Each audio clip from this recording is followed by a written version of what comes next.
ગઈ તારીખ 8મી મેના રોજ એક સચિન જેડી હદમાં એક મહિલાની લાશ મળી આવી હતી, જે ડેડ બોડી અનઆઇડેન્ટિફાઈ હતી અને એના માથામાં ઇન્જરી હતી. પીએમ દરમિયાન એમની હત્યા થઈ હોવાનું જાણવામાં આવ્યું હતું. જે બાબતે સચિન જેડીસી પોલીસ સ્ટેશનમાં ગુનો દાખલ કરવામાં આવ્યો હતો.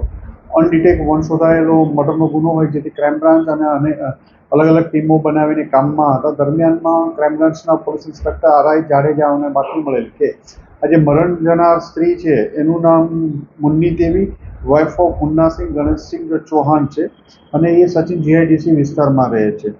મૂળ તે ઔરંગાબાદ બારૂદ જિલ્લાની રહેવાસી છે, જે અને ઘણા વર્ષોથી સચિન જીઆઈડીસીમાં રહે છે.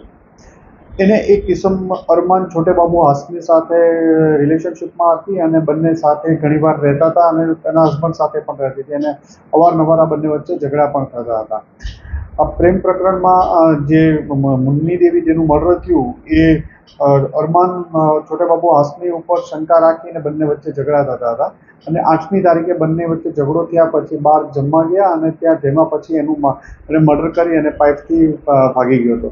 સૌપ્રથમ એ અહીંથી ભાગી અને એ મૂળ જે હાસમી છે, અરમાન હાસમી, એ પાંડેસરા વિસ્તારમાં રહે છે. ઓરિજિનલ બિહારનો રહેવાસી, બક્સર જિલ્લાનો છે.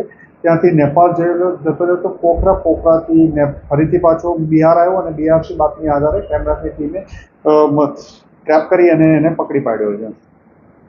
કઈ આપની શંકા હતી?